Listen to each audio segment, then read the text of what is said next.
Hey everyone, मैं हूं खुशबू।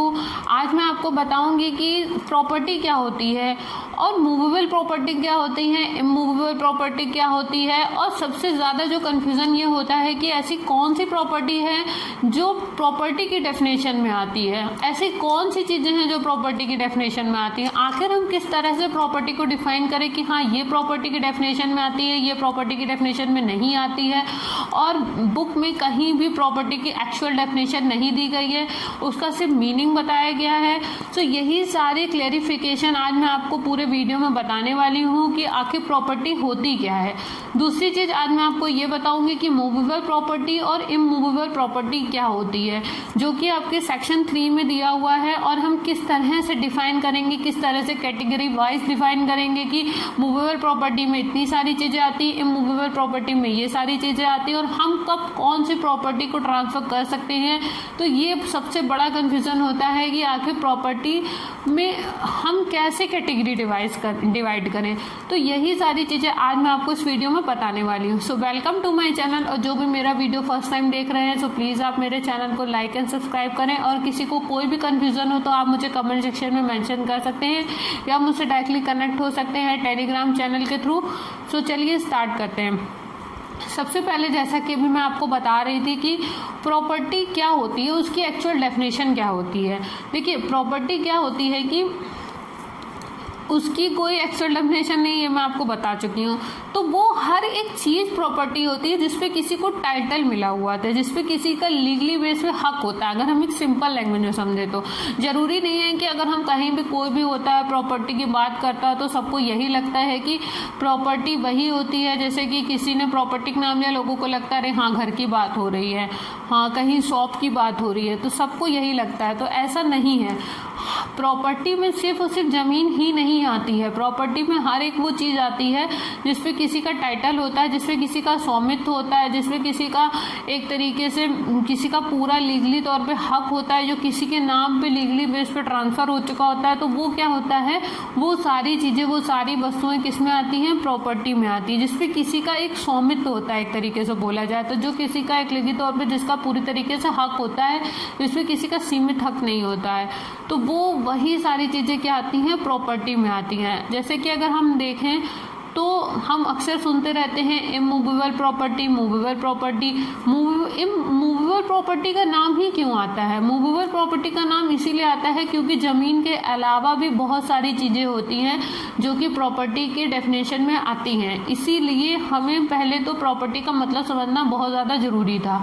उसके बाद हम चलिए ये समझते हैं कि प्रॉपर्टी में और क्या क्या आ सकता है। जैसे कि आप हमेशा सुनते होंगे कॉपीराइट, पेटेंट, और आपका जैसे कि आपका हो गया शेयर्स हो गए, आपके डिबेंचर्स हो गए, गुडविल हो गई।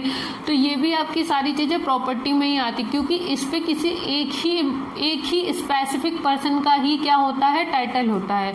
तो ये सारी चीज़ें इस किस में आती हैं, प्रॉपर्टी में आती है। कॉपीराइट आपको पता होगा, मैं फॉर एग्जाम्पल के तौर पर आपको बता दूँ कि कॉपीराइट क्या होता है।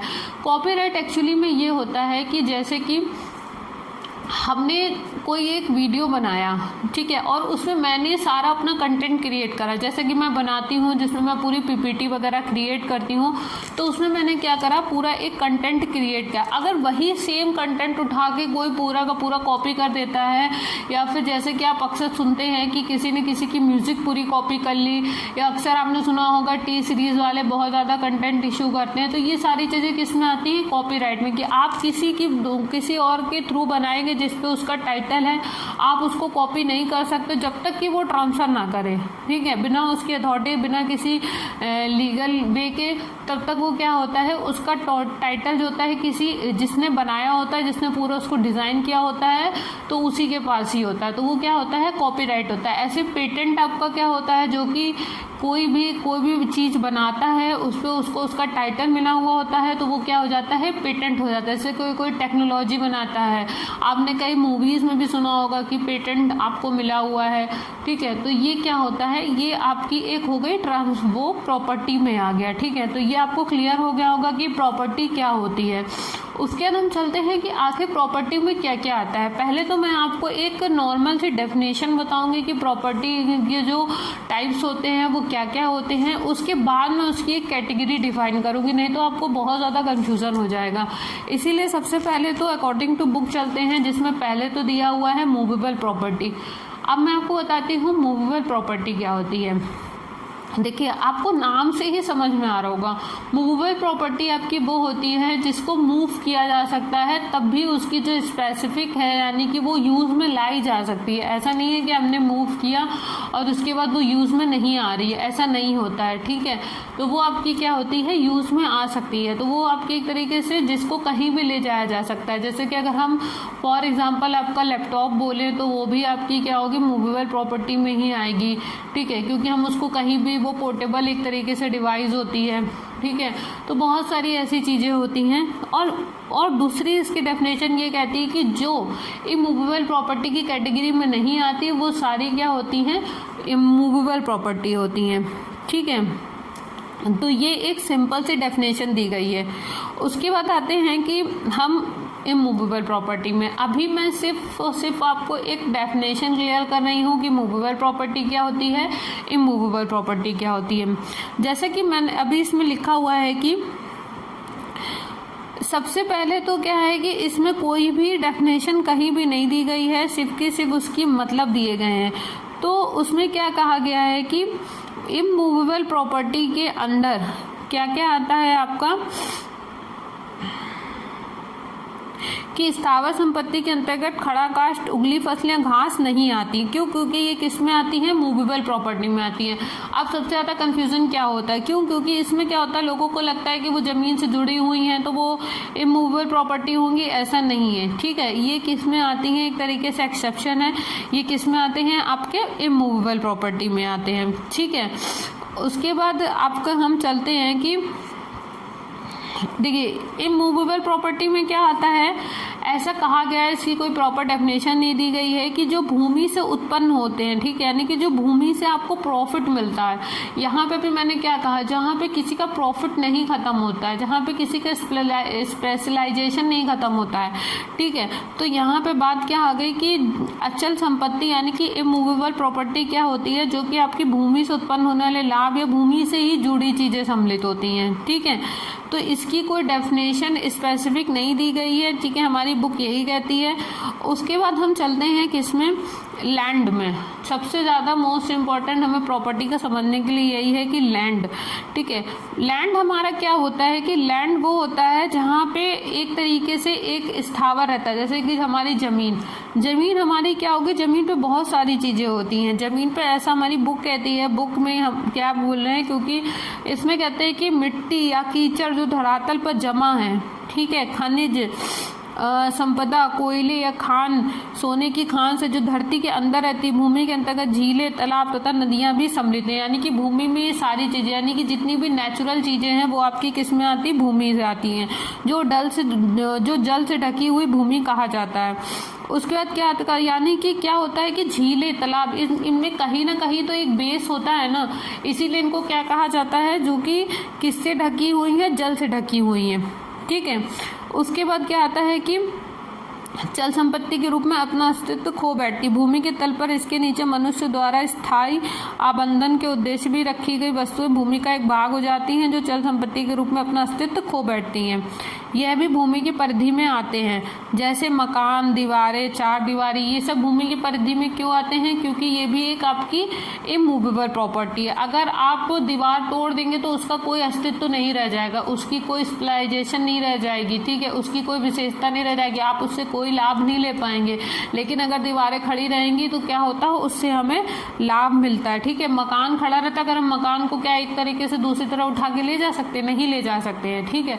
तो उससे हमको क्या मिल रहा है, एक प्रॉफिट मिल रहा है। तो वो क्या होगा, अगर हम उसको तोड़ देंगे या उसको कहीं से कहीं उठा के ले जाएंगे तो हमें उसका कहीं पे भी कोई प्रॉफिट नहीं मिलेगा।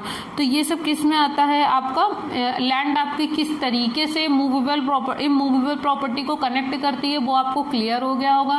ठीक है, कि क्यों इमूवेबल प्रॉपर्टी को मकान और आपकी दीवारें, आपकी चार दीवारें क्यों कनेक्ट करती, क्योंकि उसका कोई भी प्रॉफिट, कोई भी बेनिफिट नहीं रह जाता है। उसके बाद आता है कि लैंड से जो प्रॉफिट होते हैं उनको किस तरीके से कनेक्ट किया जाता है मूवेबल और इमूवेबल प्रॉपर्टी से। ठीक है, एक्चुअली मैं अकॉर्डिंग टू बुक चल रही हूँ, क्योंकि टीपी त्रिपाठी की जो बुक है वो बहुत ज़्यादा मोस्ट इंपॉर्टेंट बुक है जिसको मैक्सिमम लोग फॉलो करते हैं, इसीलिए मैं अकॉर्डिंग टू बुक चल रही हूँ। ठीक है, तो इसमें जो अगली आपकी एडिंग है वो ये दी हुई है कि भूमि से उत्पन्न होने वाले लाभ। देखिए, इसमें दिया गया है कि अचल संपत्ति की परिभाषा परिधि में न केवल भूमि आती है। देखिए, जैसा कि अभी मैं आपको क्या बता रही थी कि हर चीज़ कहीं ना कहीं आपकी प्रॉफिट से कनेक्ट करती है। ठीक है, यानी कि ऐसे कौन से प्रॉफिट हैं जो कि आपके लैंड के थ्रू मिलते हैं। और इसमें क्या होता है, ऐसे आपको तो भूमि से आपको भी पता है कि बहुत सारे बेनिफिट मिलते हैं, जैसे कि लोगों को रेंट मिलता है, ठीक है, किराया मिलता है, और लोग क्या करते हैं कि कई सारी चीज़ें वसूलते हैं, ठीक है, और बाजार लगाते हैं, मंदिर पुजारी करते हैं, मछली पकड़ने का अधिकार मिलता है, और भी बहुत सारे कारखाना मिलता है, कारखाने का अधिकार मिलता है। ऐसे बहुत सारे क्या होता है प्रॉफिट होते हैं भूमि के थ्रू। ये तो हर किसी को पता है कि हमें भूमि से बहुत ज़्यादा प्रॉफिट होते हैं। ठीक है, तो इसको आप, ये भी आपकी किस में आता है, एक तरीके से प्रॉपर्टी में आता है। सबसे पहला तो ये आपका क्या आता है, मार्ग का अधिकार।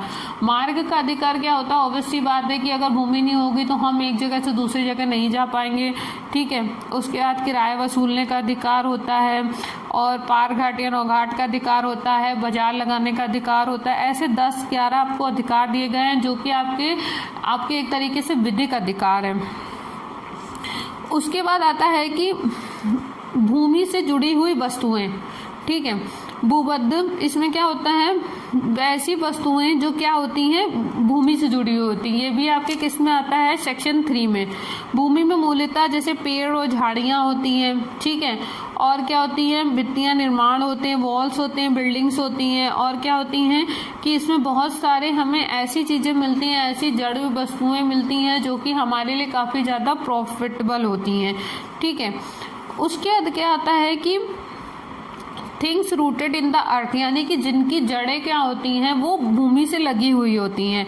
ठीक है, ऐसी बहुत सी झाड़ियाँ, ऐसे बहुत से पेड़ हैं जो कि आपकी अचल संपत्ति में आते हैं। ठीक है, लेकिन उसके 3 एक्सेप्शन मैंने आपको बता दिए। जैसे कि मैंने आपको क्या बताया था कि आपके खड़ा, काष्ठ, उगली फसलें, घास, पेड़, ठीक है, ये सब किस में आते हैं, ये किस में आते हैं, आपके मूवेबल प्रॉपर्टी में आते हैं। ठीक है, इसमें क्या होता है, पेड़ अचल संपत्ति माने जाते हैं, लेकिन मैंने आपको पहले बता दी ये इसका क्या है, एक्सेप्शन है। अब हम पहले तो ये देखते हैं, इसका एक बहुत इम्पॉर्टेंट आपका केस लॉ है, बैजनाथ बनाम राम आधार। इसमें इसमें इसको पूरी क्लियर तरीके से समझाया गया है कि हम पेड़ को कब जो है क्या कहते हैं कि हम उसको एक तरीके से क्या कहते हैं कि मूवेबल प्रॉपर्टी मानते हैं। ठीक है, इसमें ये कहा गया है कि शीशम तथा नीम के वृक्ष जो बिना संलग्न भूमि के हैं उनकी बिक्री खड़े काष्ठ की बिक्री मानी जाएगी। क्यों? क्योंकि वो क्या करती है, खड़े काष्ठ हमारे किस में आते हैं, मूवेबल प्रॉपर्टी में आते हैं। ठीक है, वो इमूवेबल प्रॉपर्टी का क्या है, एक्सेप्शन है। तो इसी को क्लियर करने के लिए बहुत ज़्यादा इम्पोर्टेंट केस लॉ है जिसमें ये बताता है कि कब जो है पेड़ जो है वो मूवेबल प्रॉपर्टी बन जाते हैं। तो इसमें क्या, शीशम की लकड़ी हर किसी को पता है कि काटने के बाद बहुत ज़्यादा यूज़ में आती है। ठीक है, तो वो इसको क्या माना जाता है, खड़े काष्ठ की बिक्री माना जाता है। तो इसी तरीके से आपको क्लियर हो जाएगा कि किस तरीके से हम कौन से पेड़ को इमूवेबल से मूवेबल में डिफाइन करेंगे। उसके बाद आता है कि इसमें ये दिया गया है कि देखिए, फल देने वाले वृक्ष को खड़ा काष्ठ नहीं माना जाता है, इन्हें क्या माना जाता है, अचल संपत्ति माना जाता है। परंतु उन क्षेत्रों में जिनमें आम के पेड़ का प्रयोग भवन बनाने या मकान बनाने के मरम्मत में काम आता है उन्हें खड़ा काष्ठ माना जाता है। क्यों? क्योंकि फल देने वाले जो होते हैं उनकी लकड़ियां तो किसी चीज़ में कोई उनसे कोई प्रॉफिट नहीं हो रहा है हमें, लेकिन जो आम के पेड़ होते हैं वो भी एक फल देने वाला पेड़ है, ठीक है। तो यहाँ पे एक जो एक्सेप्शन है वो कनेक्ट करता है। वो कनेक्ट कैसे करता है कि जब हम कह रहे हैं कि जो पेड़ हैं वो तो अचल संपत्तियां हैं, हमारी इमूवेबल प्रॉपर्टी है, लेकिन यहाँ पे आम का पेड़ एक तरफ हम कह रहे हैं कि जो पेड़ फल देते हैं वो इमूवेबल प्रॉपर्टी में आते हैं, लेकिन आम का पेड़, आम भी तो फल हुआ, लेकिन वो क्यों इमूवेबल में नहीं आते? क्यों? क्योंकि उसका जो यूज़ है वो भवन बनाने में या मकान की मरम्मत के काम आता है। तो वो हमें क्या कर रहा है कि कटने के बाद भी, कटाई होने के बाद भी वो हमें क्या कर रहा है कि प्रॉफिट दे रहा है। इस वजह से वो किस में आता है? खड़ा काष्ठ में आता है, ठीक है। उसके बाद अभी आपकी एक और डेफिनेशन है जो कि कहती है कि वे वस्तुएं जो भूमि में दृढ़तापूर्वक जुड़ी हुई हैं, यानी कि अब हम यहाँ पे बात उनकी कर रहे हैं जो पूरी तरीके से, जिनकी जड़ें जो है भूमि में लगी हुई हैं, जैसे भवन, मकान, दीवारें। ये किस में आती है? ये ऐसी चीज़ें हैं जिनको हम एक जगह से दूसरी जगह नहीं ले जा सकते। यानी कि क्या हम मकान को उठा के, जैसा कि मैंने पहले बताया था कि क्या अगर हम मकान को उठा के एक जगह से दूसरी जगह ले जा सकते हैं तो उसका कहीं से भी कोई हमें प्रॉफिट नहीं मिलेगा, ठीक है। वो एक तरीके से क्या हो जाएगा? नष्ट हो जाएगा। तो ये क्या इसमें आता है आपका? ये उसमें आता है जो पूरी तरीके से अर्थ में जुड़ी हुई हैं, ठीक है। उसके बाद आता है कि हमारा things attached to what it's so इमेंडेड।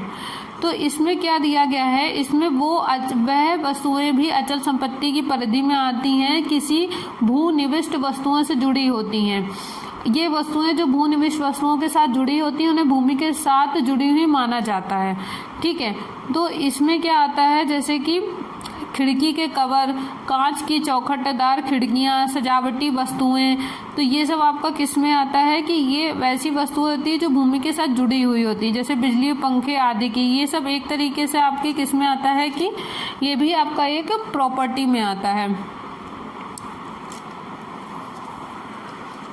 उसके बाद हम आते हैं कि अब हम आपको, ये तो मैंने भी आपको एक बता दिया है, ठीक है, कि कौन कौन सी चीज़ें हैं जो कि आपके मतलब कि डेफिनेशन में आती हैं आपकी, और किस तरीके से लैंड डिफाइन होती है। ये मैंने आपको सारी चीज़ें बता दी हैं कि लैंड किस तरह से डिफाइन होती है, ठीक है। लैंड को हम किस तरीके से समझें, प्लस मैंने आपको इमूवेबल प्रॉपर्टी बता दी है, मैंने आपको मूवेबल प्रॉपर्टी बता दी है।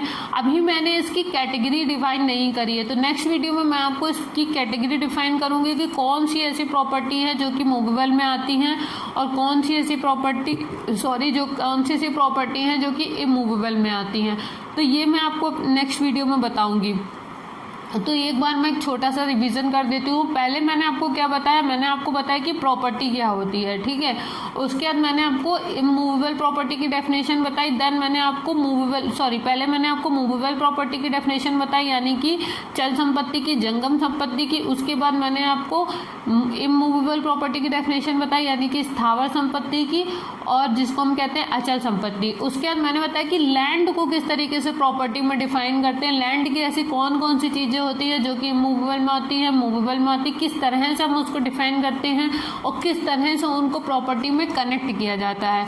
तो ये सारी चीज़ें अभी मैंने आपको बताई हैं, ठीक है। उसके बाद मैं आपको नेक्स्ट वीडियो में ये बताऊंगी कि कैटेगरीज मैं आपको डिफाइन करूंगी, ठीक है, क्योंकि अगर मैंने एक ही वीडियो में सारी चीज़ें बता दी तो आपको बहुत ज़्यादा कन्फ्यूज़न हो जाएगा। तो मैं अपने नेक्स्ट वीडियो में आपको बताऊंगी कि कैटेगरीज को किस तरह से डिफाइन करते हैं। सो अगर आपको मेरा ये लेक्चर अच्छा लगा हो तो प्लीज़ आप मेरे चैनल को लाइक एंड सब्सक्राइब करें, एंड प्लीज़ आप मुझे कमेंट सेक्शन में लिख के भेजें कि मैं पार्ट 2 लेके आऊँ या ना लेके आऊँ इसका। And thank you so much for watching this video.